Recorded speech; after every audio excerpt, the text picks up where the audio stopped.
Hello, this is Jen. And I'm Brittany. We're the Village Homeschoolers. And today we're going to interview one of our friends from CoOp that wrote a thesis about community.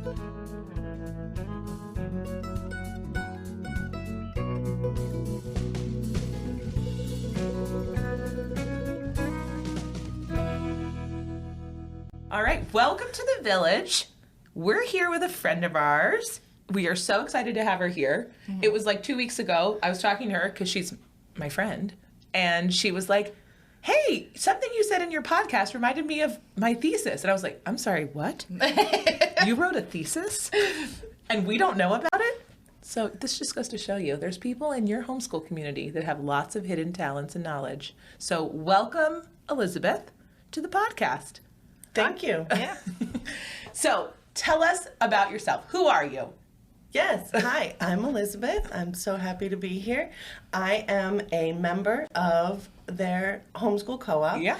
And I have taught a few classes for the co-op as well. Mm-hmm. My children are 8 and 5, now 9 and 5, I guess. When we joined, we were 8 and 5, and now 9 and 5. Awesome. And we are so excited. I think it was right in the middle. It was right in the middle of COVID. Which is a really crazy time to join our co-op. And you still stayed with us. So thanks for that. Yes, yes. We were delighted to get in and get off the waiting list. I was teaching a class where we used to live. And then moving up to Connecticut, I was looking around for co-ops and places to be in community. And obviously with all the shutdowns and not knowing anyone moving to a new area, I was very nervous about homeschooling and finding community for my kids. So I was thrilled to find you guys and be a part of it. And now we and you came during our field trip semester when we weren't really sure what we were doing. And we weren't meeting inside. Yeah. Right. And she still loves us. Yeah, exactly. And your kids are great, by the way. Yeah, we love our kids. Your youngest is this one of the funniest kids I've ever met in my life. He's really great. We have a lot of good stories about him. Yeah. Really funny. We actually might record a podcast and have some funny stories later. I don't know if it's in there, but he's the best. So is your daughter. We love her too. Thank you. Yeah. She's just a lot more serious than your son is. Yes. Yes. Firstborn females, we have a thing, I'm going to defend them to the end because I am one. Yeah, I'm not. So. Oh, that's right. Are you a firstborn female? Firstborn and only. Yeah, so she's an only child. So yeah, you understand. There's an intensity we carry, but we'll talk about that in a later podcast. Okay, so tell us about how you found homeschooling. So we were living in Maryland, and my daughter attended a small nature school there, and it just wasn't working for us. There was a lot of parent involvement, and it was very difficult to find the right fit for everyone. So we started homeschooling in January, right before the COVID shutdowns. So what a time. It was perfect timing, right? Come COVID, that we were already home and already in a groove. And then my husband's military, so we moved again, and homeschooling helps immensely with moving and all the changes that come with that. So we arrived in our new place, found some new friends and a new community. So awesome. We got to homeschooling when my daughter was in, I guess, she had completed kindergarten in the nature school, so in first grade. Okay. And then my son has been homeschooled the whole time. Yeah. Awesome. But what's interesting and why we wanted to talk to you today is because before you were a mom and before you were homeschooling and before the nature school, you wrote a thesis in grad school about communities. Right. Yeah. So tell us about that. Okay. So, a little background. So I got a Master's of Arts in Applied Healing Arts at a small school it was then called the Thai Sophia Institute in Laurel, Maryland. Okay. It's now called a Transformative Leadership and Social Change degree at the Maryland University of Integrative Health. So lots of changes, lots of things. So oh my gosh. Just to update it, this was Why is she not in charge? She could be. This was back in like 2005 to 2009. So the Institute has gone through a lot of changes and upgrades and you know. Well, what is applied healing? Right. So that's what's interesting, right? What does that even mean? So the program was to help individuals apply the underlying philosophies of Chinese medicine to everyday life.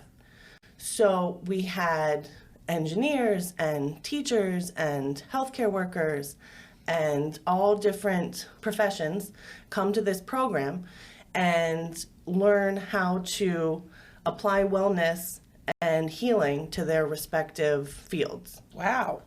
So at the time, That's super cool. It is, right? It's very. I feel like this is like a secret.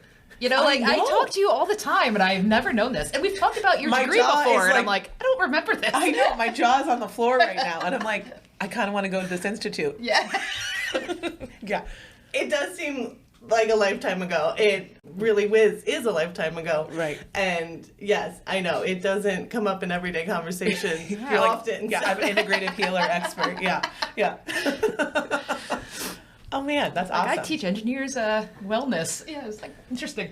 And so that's what you did for 4 years at this institute. Right. And that is what was cool about the program is it was an executive format. So people were meant to have full-time jobs and it was a night and weekend program. Oh, very cool. So people were staying in their fields but then also studying this. So they were really bringing real life experiences from all of their respective fields to this program. So we really learned about all different arenas. That's of life. awesome. Yeah. That's awesome. Super cool. Were you working a full-time job when you were in it? Yes, so I was actually a caseworker at the time. Okay. I worked in adoption Do you have an underdegree in social work?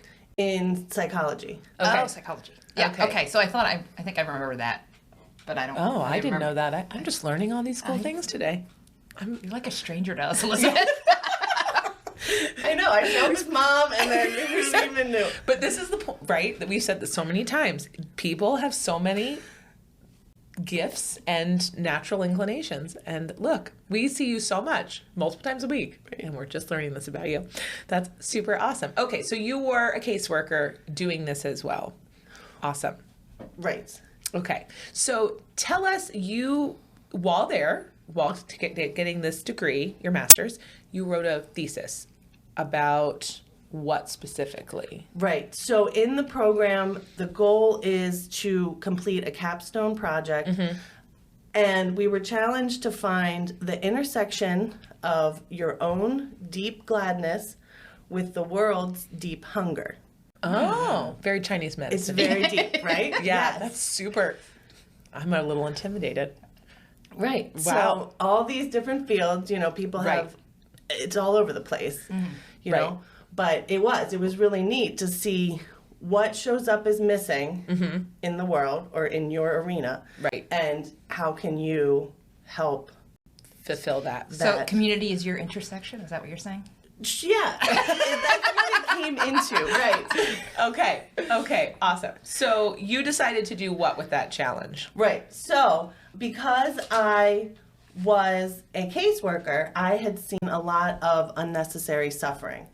And I felt like there was a lack of support and community for a lot of the people that I was working with. Okay. So, I started thinking, how can this evolve, right? Right. Obviously, there's support groups, obviously, there's therapy, there's all these places in traditional society for people to access support. But what if we redefine that? Right. And I started thinking about reframing the conversation, and instead of people coming from separateness, everybody's in their own little corner. Right. How can we come from prior interconnection? Right. So everybody actually does have something that unites them. Ah, I love that. So how are we in this together, I think Right. was the goal. You Right. know, how can we get these individuals into a mindset of connection? And maybe it's already in a place, maybe it's in a place that they already exist. Maybe Right. they're already in this kind of group. Maybe they're already in a craft class. Maybe they're already in a dance class. Maybe they're already in a homeschool co-op, like Right. whatever it is. Right. And the point being, wherever you're already existing in your life, how you can gain the interconnection and social support from this group. And that's what kind of brought me, a lot of things that you've been saying in your podcast Yes. had resonated with me. And I just kind of wanted to have a glass of wine with you and chit chat. And here we are. But we put here I headphones am. on her. But yeah, a lot of the things you've been saying in the podcast really, make a lot of sense. Yeah. And I wanted to Yeah. kind of tell you this has a lot of sociological principles and a Right. lot of things. And little did I know at the time in 2009 that what I wrote really was You would be doing kind a of- podcast? well, that too was really a framework for what you guys have developed and what has been developed and is what is naturally occurring. And it's just to understand the root of this, what really, truly, what you're giving people by having this homeschool co-op available for individuals. Right. Well, so many of us don't have support from community. Community isn't as important to people anymore than it used to be. Like, we briefly talked about this the other day, but people don't do church anymore, or at least as much as they used to, and they don't have bowling clubs, and they don't have all these other Right. extra things going on. So, but people still need that. But the vast majority of people don't even know their neighbors, let alone have somebody they can rely on in a group setting. So. So you said, okay, we need to find this common interconnection point in groups. So what kind of groups were your thesis looking at specifically? Right. Because I assume you weren't surveying homeschool co-ops. Right, yes. Right, at the time, I didn't even know this was really a thing. Yeah. Right, so I wanted to encourage people, anyone, whether or not they were in a group or whether or not they realized they needed support. But Right. I was encouraging people to water the seeds of community that already exist. Okay, so basically just utilizing these places that you might already go as Right. your functional support group. Right. So there's this sociological principle called third places. Oh, okay. Okay, so there's your first place, which is home. Uh-huh. There's your second place, which is work. And then your third place is this social connectedness place. Okay, it comes from this author, Ray Oldenburg. And he talks about great good places where people can gather and put aside their concerns of home and work and be together just for the sake of lively conversation and company. So book club, Sure, exactly. bowling league. Yeah. Yes, right. And it's a very interesting, he wrote a book, it's a very interesting theory about people understanding in the United States how there was a large decrease in social capital after the 1960s. Like you said, the bowling leagues diminished, people moving from the cities, like the development of the suburbs, and there's just a whole underlining principle of why this happened in society. So it was because they weren't living close together anymore. Right.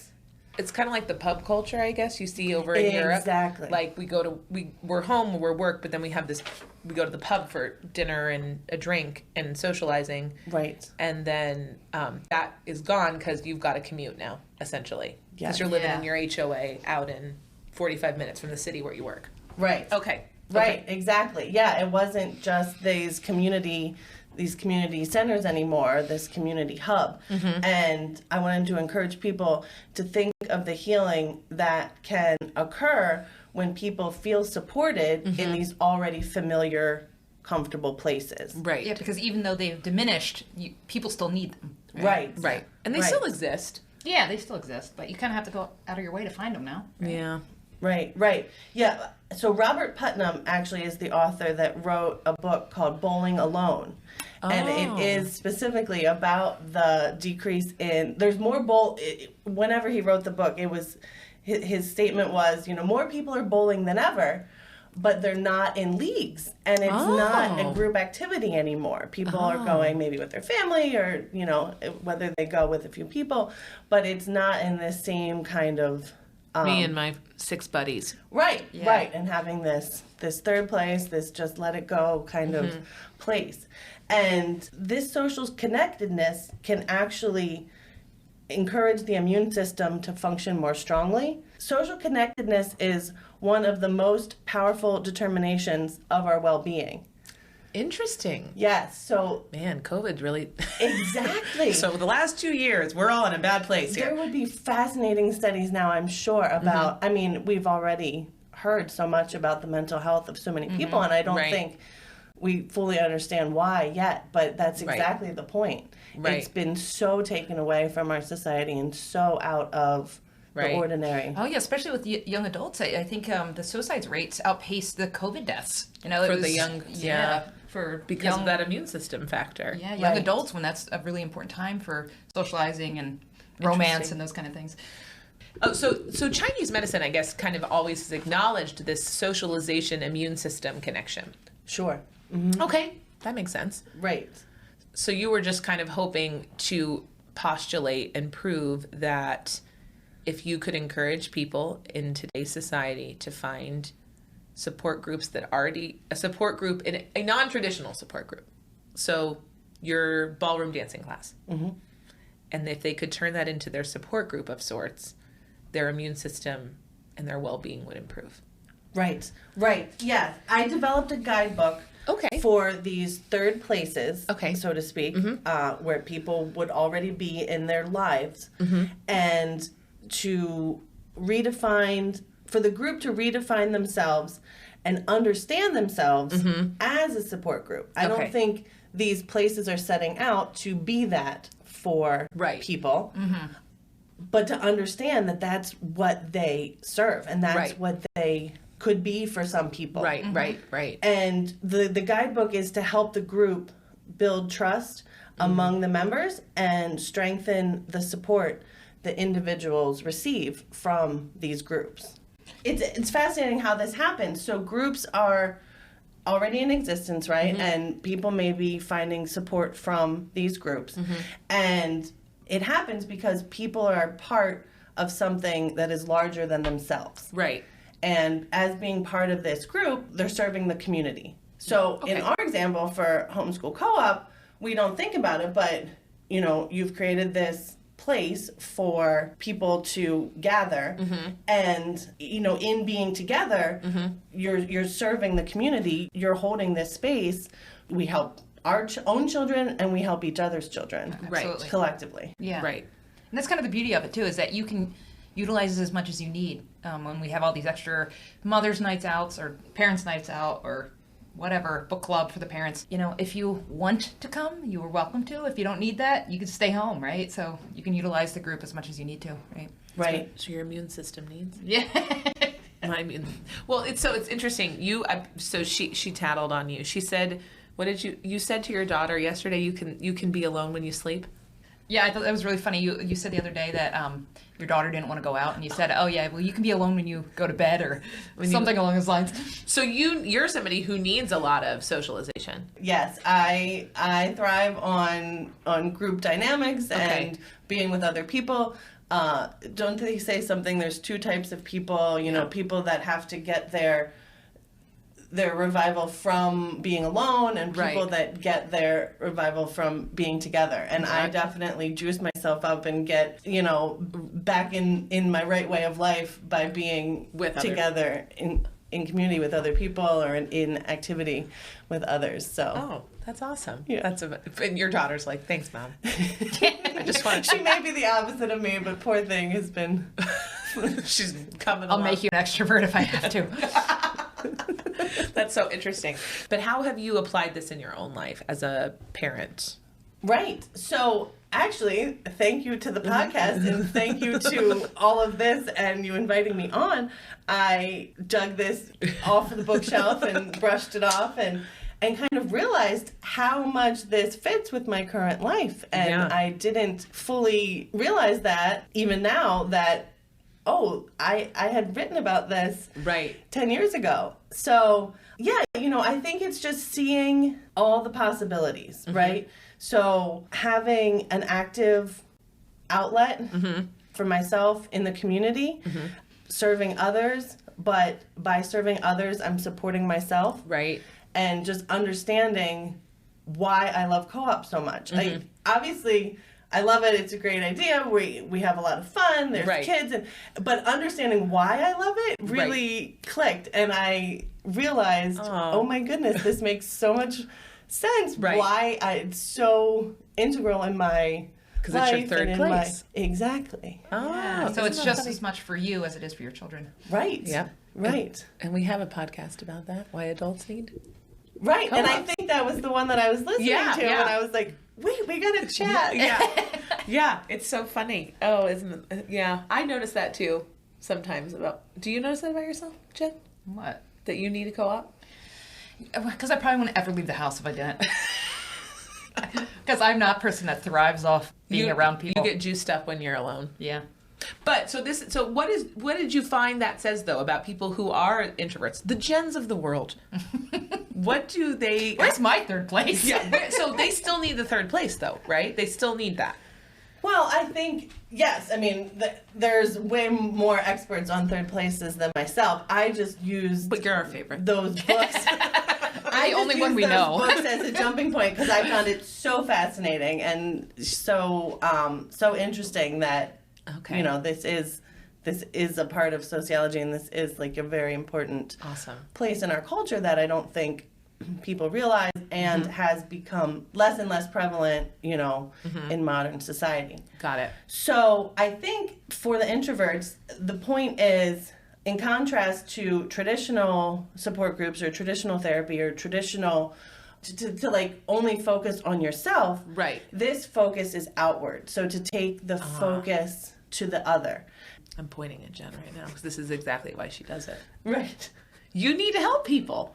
It makes you feel better to help people. I guess. She's unwilling to be introspective, so I'll do it for her. It's to serve others, right? Yeah, like, you're an active part of the community. You're primarily serving others, but maybe not realizing you're supporting yourself. Right. Well, she is, because you're the person, you say, I wouldn't, if people weren't counting on me, I wouldn't leave. Yeah. My house. I'd stay home and do my house stuff. My house stuff. Keep it down the couch, as my husband said. She's very active in her home. Don't let her lie to you. She's like the canning and gardening and chicken keeping queen. But yeah, so that's what is happening with the third place for Jen. Something larger than yourself. They get you up and out of that house and dressed. You're wearing pants because of us. It's true. You're creating possibilities. Oh, yeah, that's a nice way to say it. I know. It's funny. We talk about this sometimes. About people yell at me sometimes, like, "I heard you say on the podcast to ask people for help," and I was like, "I was talking for you, asking me for help, not me asking you." My immune system needs you to ask me for help. That's what we're going to. That's how I thrive. Yeah. Right. If something is showing up as missing, and then you're looking where you can be of service to that. Right? Awesome. Yeah. I like that, though. That's a very holistic way to look at it. Mm-hmm. I like that. Mm-hmm. All right. So what else did your thesis have to say about communities in third places? Yeah. Just looking at what shifts when we focus outward rather than inward. Mm-hmm. The guidebook ends with there's 3 activities for groups to utilize to help cultivate and recognize the outcomes of the group. Mm-hmm. So these 3 things include transformative practices.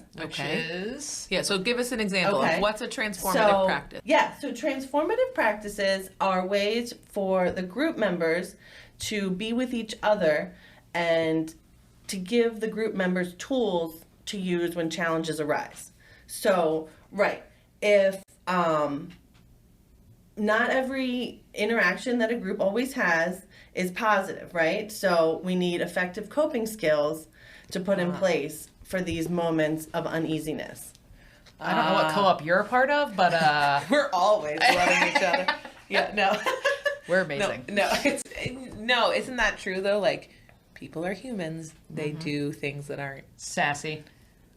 They do sassy things? Yeah. Sometimes. That's some introspection there, Jen. Oh, I was talking about myself. Okay. Stop it. So give us an example of what that would look like in a homeschool co-op or a homeschool group. Yes. So one example of a transformative practice is to ask yourself, are you present in the moment? Okay? So being present and letting go of the opposition and accepting it exactly as it is in the moment. So can the group member move forward to effectively create change in the situation? So are you willing to let it go for the bigger whole?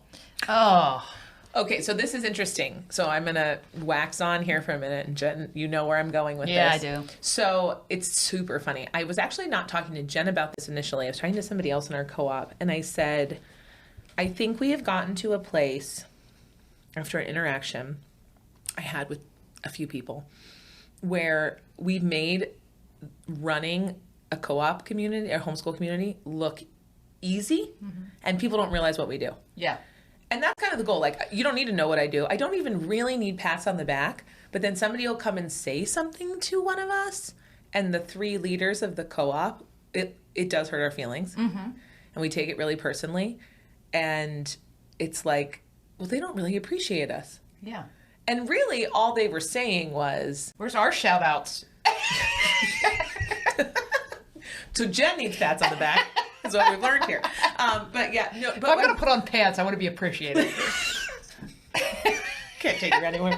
But what I think what it is like in reality, what is taken is conflict. It's not even conflict because it's not like anger or anything. It's just like even a disagreement, or I think this is how I want this handled, and that's not how the co-op handles it. And we have a reason to handle it the way we do because we are doing a lot of things behind the scenes that people don't see. We take it as judgment and as being unappreciative of all the work we do. And I last night was like walking through this in my head because something happened recently, and I was like, I need to let this go, because if I fester this, I just have to understand people don't understand what I do all the time, and that's okay. Yeah, because sometimes if you just come to co-op and you see us chatting, or you see us taking a little break, sitting there having coffee, enjoying ourselves, when everybody else looks like they're working their butt off, and us leaders are like, yeah, we're just going to have our third cup of coffee and chat. You guys go teach your classes. Yeah, except for the fact, well, as I said to Jen yesterday, we were at setting up co-op before anyone was awake yesterday. Yeah, and we left. I lock up the building. I open the building and I lock up the building. So Yeah. I am literally there first and we were doing leave. Yeah, and And we were that's doing when co-op leave. work for hours after. Yeah, co-op it work was after over. hours. So like people have said like, oh, I wish I could be a leader. You just chat all day, and I'm like, ooh, I'm gonna let that one go. Right. Your work happens when we're not. Your work happens when we're there, but a lot happens when we're not there. Right. Yeah, we're working 24/7. But a lot people of times. don't know what we're doing. Yeah, and they're not. I don't talk think they're about doing it contentiously. We're but supposed to encourage people to start going. Oh. School co-op. Not to discourage. But no, and this is a rare. and I mean that lovingly. Yeah, this is a rare, I think, occurrence. But like, when it does happen, I carry a lot of baggage into it. I notice, and I have a lot of self-talk. Like, my transformative practice is. Right. Is it going to better the group to? Right. Can I let go of this? Right. Okay, so I see what you're saying though. So Right. And there's plenty of other transformative practices, same types of things, just little tidbits.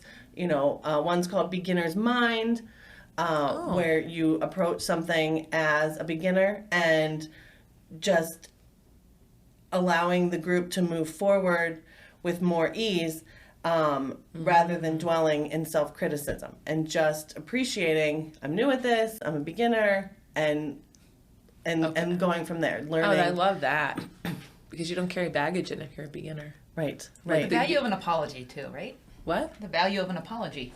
Is that a transformative practice, apologizing? It can be. See, that's the thing. Oh. These are just invitations to how to approach And interact. conflicts. So, yes, groups can craft their own transformative practices in whatever. So, Yeah, 'cause right. sometimes it's hard for me to move on without that, like, official ending. Like, we Right. apologize. Let's move on now. Right. Yeah. Well, and that, honestly, so getting to the three activities. Yeah, because One- that's the first one. That actually might come in crafting ritual and crafting a ritual around an apology, and it be as simple as you want it to be. I mean, we think of ritual as a wedding or a big elaborate ceremony. A ritual does not have to be an elaborate procession. It's acknowledging the space, So is my 20 apologies I have to put out a day because I said something stupid, does that count as a ritual? You were saying you need to have an apology before you can move on? Yeah. Right. So that would be I just feel like I'm in a constant state of, I'm sorry I did something wrong. you requesting the ritual of apology in order Or apologizing. to move the conversation forward. Oh, so that's it. So that's the third activity, which is crafting rituals. And that's what we're talking. And so this has turned into Jen and Brittany go to therapy. I just want to point that out. Okay, but I'm here for it. So let's just keep working through it. Okay. So Sorry. Yeah. No. And there's your crafting ritual. Now we She's can move on. apologized. Yeah. Okay. So crafting ritual. So it's simply. Okay. So yeah, let's talk more about that because I like that. That's good to know. I also think like you might see that as I need the apology is a weakness, but it's not really. It's just your ritual. That's what you need. Right. It's just to acknowledge and remember the experiences of the group. So just knowing that rituals can be for everyday events or for momentous occasions. So regardless of the ritual, the key is to make the ritual effective and it reflects the purpose that it's for. So if apology allows you to move forward, then a ritual can be crafted for, this piece to end and the next piece to begin. Got it. So it's interesting. So we started, Brandy, who has been on our podcast, she started doing group singing in our co-op. And the idea being that it's a good thing to do in transition because everybody's voices and focus are on the same thing. Mm-hmm. And then we move on to whatever we're going to do next. So that's what you're saying. That's a ritual. Mm-hmm. That's a crafted ritual to get us all 102 kids and 30 plus adults focused and moving on. Yeah, it's just to acknowledge and remember the experiences of the group. So, in the day-to-day co-op thing, it could be chanting, a drumming circle, maybe lighting a candle. Okay. You kind of like start the space, you do the activity, and then you end the space. I mean, all in all, co-op day as a whole, like our actual day of classes, is kind of a ritual in itself. Right. In an unknown, in an untraditional sort of way. But just that rituals serve such an amazing place in our society and have throughout history that people think of them as maybe a very solemn or a very religious or a very specific thing, but it doesn't have to be. Right. It can be your cup of coffee in the morning. All right. So I see what you're saying. So really, ritual can be literally anything that helps the group progress and cohese. Is cohese a word? Right. Acknowledge the good work that you've done. Why don't you ask me that? We're going to go with it. Cohese. Yeah. Okay. Cohese so the group. She's trying to be serious and we're losing it. No, okay. it's okay. So what is it? You said acknowledge the work you've done. Right. The purpose of the ritual is to acknowledge the good work that you've done among the members and have the members relate to one another. Oh, okay. I like it. Right. Acknowledging the work that you've done in the community. So now I'm literally seeing our entire day as a bunch of rituals. Because it's like we do like show and tell. Mini rituals. After lunch, that's a ritual. We do morning aerobics in the morning to get us started. That's a ritual. Definitely. Which Jen does not participate in. Actually, no, you do. You're my DJ. Yeah, exactly. I watch. And cheer us on. Okay, so yeah, awesome. And that's why, so we always talk about with kids, when you're working with kids, routine is important, the expectation is important, they need to know what to expect next. That's the same concept. Right. But what you're saying and what you studied is those rituals, those expectations, that routine, not schedule, but routine is actually good for them, their health. Soul physically. healing. Yeah. Oh, just got warm fuzzies. Right. Yeah, there's 5 main characteristics of effective ritual, which we don't have to go through it now, but it's very true. It's like it's a public, it happens in public. Okay. It has a purpose or intended outcome. Okay. And without a purpose, it isn't a ritual. It's just ordinary. It's just something else. Right. But to actually make it into an effective ritual, it's like what you're saying. Maybe we just go through our day, but we're not realizing how important each of these steps really are, and how, if this is held as a ritual, and when it is missing, or when it's not done, that it is showing up as missing, people will, will miss it, and will be. So if one day we didn't do aerobics in the morning, somebody would be like, "Why are we doing aerobics?" Right? Right. This isn't our pattern. This isn't our regular. But we do this every week. Yeah. Right. And the purpose, I think, purpose is a scary word because it's like, ooh, we have to have purpose. But really, my whole purpose of doing that is to get everybody doing the same thing, get our blood circulating, and then sit us down because we're tired because we exercised for 3.5 minutes, or however long the song is we play. Exhausting. It is for me, yeah. And then we are ready to listen to the morning announcements. Okay, right. That makes sense. Right. Plus, so purpose isn't to have to be scary. Yeah, this is true. I mean, and watching toddlers do push-ups is hilarious. Watching me do push-ups is hilarious. Not gonna lie. I have a good amount of film on that. One day you may too. See that on our Instagram station. Oh, okay. All right. So then you said there was a third thing. We talked about rituals. We talked about transformative practices. And what was that? And the third one is interactive meditation. Oh, that sounds scary. Right. It does, but it's not. It's to increase the trust and conversation among the members. So using the mirror of relationship that the group offers, we can explore a question, an issue, or a challenge. Oh, that still sounds scary. Give us an example of that. Yeah. So we offer them to explore a question, an issue, or a challenge that has come up, maybe that the individual is having or that the group is having, okay? So there's a challenge out there. So we can bring up something that we want to look at together with the group, and like, fill out your survey, folks. Yeah, tell us what classes you want to have. Right. And maybe it's a challenge in the group that you faced being part of the community, or a personal matter in your individual own life. Okay.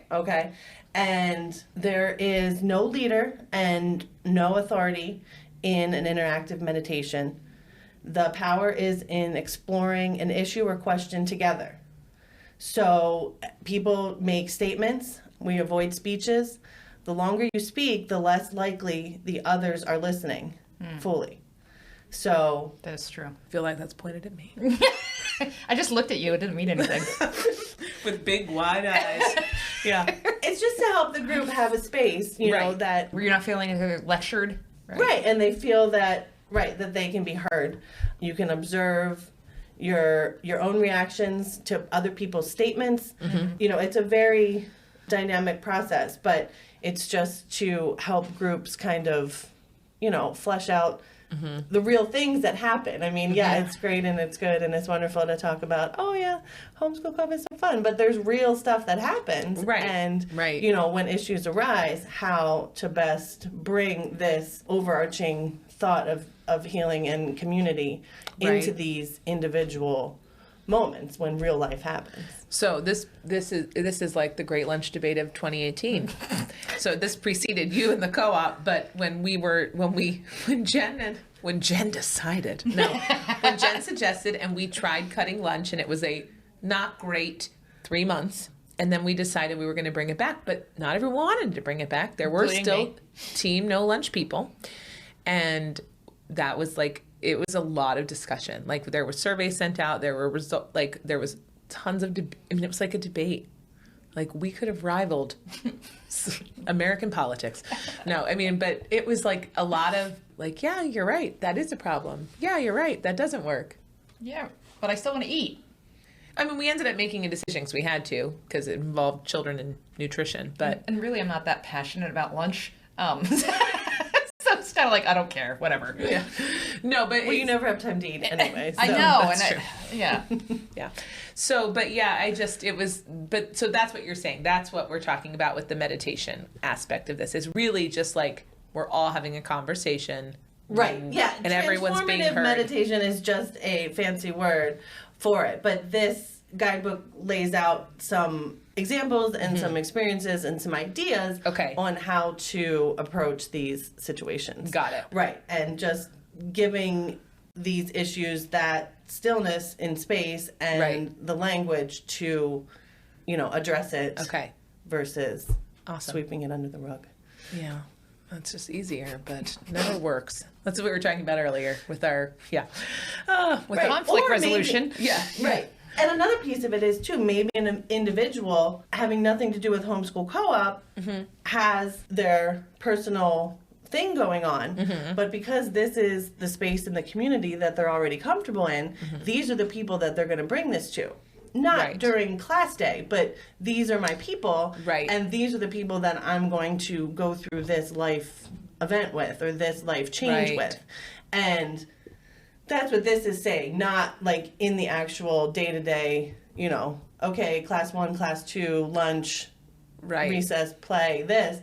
But this is my community. These are my people. So if I have a divorce, or if I get married, or if I have a death, or I have or even a good thing, if I get a degree or I get a job, I am doing it with these people. And so I need to be able to talk about it. These are the people that instead of, you're right, something terrible happens in my life, and instead of me seeking a support group in XYZ location, I bring this issue to the people that I've already... Your third place people. So it could even be like, I have a doctor's appointment, I have nobody to watch my kid, so instead of hiring a babysitter from a website, I can just go to my friends like, hey, watch my kid. Exactly. Yeah, and having that, that third place already existing and functioning as the support group, and you not maybe realizing it outright, but now just bringing that awareness to people, like maybe you have support in more places than you originally realized. Maybe it already exists in your life. So is there an element of it, is it just like we're listening and we hear you, or are we problem solving as a group, even if it's not a group thing? So let's say you had a tragedy happen in your life. Jen's lost a toe. No, I'm trying to keep it light here. No, I mean, but something's happened to one of us, and it's not good. Are we supposed to, or we're going through something that's not good? Are we supposed to be problem solving, or are we supposed to just be listening in this kind of practice? It's meant to allow the person to bring something to the group, maybe for self-observation or maybe for resolution. So it can be either. So if I need deep listening on this subject, if I need, there's something happening, I'm bringing this to you, this group can serve as a mirror for me to speak these we can sit here and have a glass of wine or coffee and just complain for an hour. Where sometimes I don't want to actually have it solved. I just want to get something off my chest. Because I know you say that a lot. You're like, I just need to say it. I don't need to solve it. Yeah. Right. So that is what that is. But it also could be, we need to decide if we're having lunch or not. We need to solve this. Okay. Yeah. Speaking your own experiences, but there's no authority figure. Like somebody's not gonna necessarily fix it for you, but maybe through the mirror of relationship that this support group, third place, what have you, provides, you then find resolution. Like, I feel better now. I just complained. So, yeah. Getting it out there, knowing someone. You meditated, Jen. You didn't even know it. See, that's the point. That's the whole thing. It's like you don't even realize this, but these are deep sociological, philosophical principles. That humans just actually do. Medicine, things that exist in the life. I think that's so interesting too, because I think it's like a stereotype. Like you say Chinese medicine, deep philosophy, and you're like, well, I'm just an average Joe or Jane. Or Jen. Or an average Jen. And really, though, what we're saying is, no, you have an immune system. You're a human being. You need a third place. You need support. You need people to go to. And meditation is a fancy word, but it's actually not. It just means I'm talking to somebody else, to the support people that I have chosen, which could be your homeschool co-op. Yeah. Yeah. Awesome. Yeah, one of my professors, Tom Ballas, wrote a book, Dancing with the 10,000 Things, and it's a very interesting book, but it highlights a lot of these principles. And that's actually, he's the one that came up with this practice of transformative meditation. It's very fascinating. That's cool. The next time you don't want to socialize, I'm going to be like, Jen, it's for your immune system. You need to do it. And I do. I went out like 3 times this week. We're so proud of her. And is this your 4th? Yeah, this it's is a struggle, and then I have to go to the zoo tomorrow, and I like dread the days in a row that I have to socialize. I'm like, oh, one more day, I'll get through it. But then you're doing things. There's your ritual. I don't know. I'm trying to make it work for you, Jen. It's not working for me. Bring it all together. Yeah. Oh, okay. So anything else that's really good to know? Things that if somebody was like, hey, I really like to start a homeschool group, homeschool co-op. I mean, I guess any group. Sure. What are they? Sure. Yeah, this is relevant to all groups, and I just, for this, because this is our intensive third purpose, place, brought it to Homeschool Co-op. Right. But, so yeah, this functions for any kind of group. But yeah, exactly, right. So somebody developing a homeschool co-op, I don't think they may have originally realized that they are providing what is showing up as missing. And by creating this space, they have created this. You're filling that gap in my life that was Exactly. missing. They have created this place. I just want to share a quote from my one professor, John Sullivan. He's a philosopher and a professor at Elon University also. But cool. He also taught at this Thai Sophia Institute. And I think this really ties in what this has to do with homeschool co-ops and how this relates to us now. And he said, "May our time together enlighten our minds and enkindle our hearts, that we may honor the ancestors and serve the children in all that we do." And just thinking about, we are serving the children in this, but realizing that's exactly what co-op has been in my life. And I didn't even Oh my realize gosh. it. And now we're all going to go cry. Full circle. Yeah. No, it's I have we started talking about why we were going to do this podcast and about how the village is missing. And this is what homeschool community is for us. It's for the children. But it's like I thought about I think it's Brene Brown that talks about the women in the washing machines. Have you heard this? Where she talks about before in small villages when society was very tribal or village focused. Everybody did laundry together down In the stream. Sure. And then when the washing machines were invented, which for the record, pro washing machine. Yeah. Love my washing machine. Please don't go away. But when those were invented and the women, the laundry doers of the small village were no longer able to have that ritual of doing this when they did it a couple of times a week or every day, that there became all these health issues. And they were mostly focusing on mental health, but they lost that connection and all these things. And basically the whole idea that, and it was specifically focused around when she's talking about mothers, because let's face it, mothers have been doing laundry for centuries over and over. And it was I think it's called Where Have All the Women Gone? Don't quote me on that part. But so basically the concept of when they've lost that, then they started struggling with other things because that little laundry community, if you will, or that part of the village was gone. They were no longer spending that time together. They were no longer, and you know how it was. There were children down, we were alive 200 years ago. You know how it was. Yeah, back in the day we used to bang our underwear on a rock. With our washing board. Shouting through rocks. Yeah. Abraham. Yeah. Shouting up, But when we had children, they would bring their kids with them and all this stuff. So they're taught, when you're talking about doing it for your ancestors, I think people are like, what? But no, that's what they're talking about. This is how our ancestors functioned. And we don't do that anymore. And again, pro washing machine, but we need to figure out a different way to do it. Right. Awesome. Honoring the ancestors and serving the children. Right. And it's so true. And think about it. When your washing machine breaks and you do have to go to the laundromat, Or, you know, you have to call your friend and you go over and have a play date because, hey, I need to do 3 loads of laundry. So the kids play and you sit down and have a cup of coffee. Right. Would you have sat there and had that moment with that friend, you know, in that community? So it is. It's just acknowledging these moments that happen in everyday life. I love that. Awesome. Thanks for hanging out with us today. Thank you for having me. And I've learned so much about you as a person. Yeah. Just like you have an aura, like now she's like glowing. I'm like, oh my gosh, she's all knowing. We've been therapized. Again, I'm just making up words today. Oh, fun fact, the only D I ever got in college was in philosophy. Really? Yeah. I suck at it. I got a D. Well, we're gonna have a. You want to go take that back? Elizabeth can tutor you. I was like, I could do math and physics, but man, philosophy. That was not my strong point. But that's why I love this, because you brought it down to like workable. We're talking about the pragmatic side of it.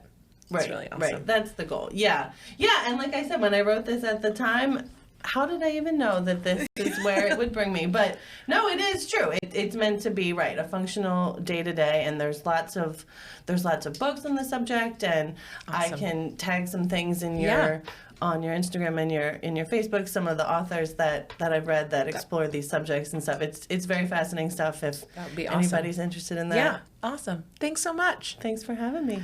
So you can find us on Instagram, you can find us on Facebook, and then you can find us at our email at thevillagehomeschoolers@gmail.com. Thanks everyone for listening, and we will see you next week. Bye.